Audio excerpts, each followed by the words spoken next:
கொள்ளிடம் திட்டு கிராம மக்கள் வெள்ளத்தால் பாதிக்கப்படும் போது தங்கிக் கொள்ளும் வகையில் 45 நாட்களில் 2 இடங்களில் புயல் பாதுகாப்பு மையம் அமைக்கும் பணி தொடங்கும் என அமைச்சர் மெய்யநாதன் திட்டவட்டமாக உறுதியளித்துள்ளார்.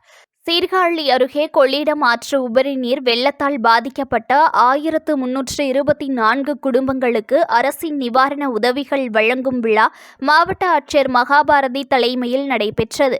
சட்டப்பேரவை உறுப்பினர்கள் நிவேதா முருகன், எம். பன்னீர்செல்வம், எஸ். ராஜகுமார் முன்னிலை வகித்தனர்.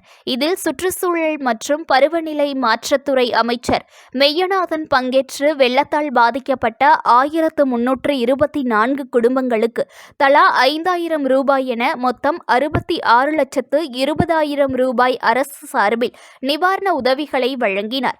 அப்போது அவர் பேசுகையில், புயல் பாதுகாப்பு மையம் வேண்டும் என பொதுமக்கள் கடந்த ஆண்டு கோரிக்கை விடுத்தனர். அவர்களின் கோரிக்கை ஏற்று திட்டு கிராமத்தில் இடம் தேர்வு செய்யப்பட்டு முதலைமேடு மற்றும் நாதல் படுகை ஆகிய பகுதிகளில் 2 புயல் பாதுகாப்பு மையங்கள் சுமார் 16 கோடியில் அமைக்கும் பணி இன்னும் 45 நாட்களில் தொடங்கப்படும் என்று உறுதியளித்தார்.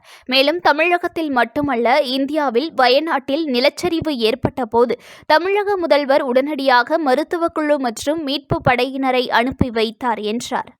நியூஸ் ஒன் தமிழை லைக் பண்ணுங்க, கமெண்ட் பண்ணுங்க, ஷேர் பண்ணுங்க, மறக்காம சப்ஸ்கிரைப் பண்ணுங்க.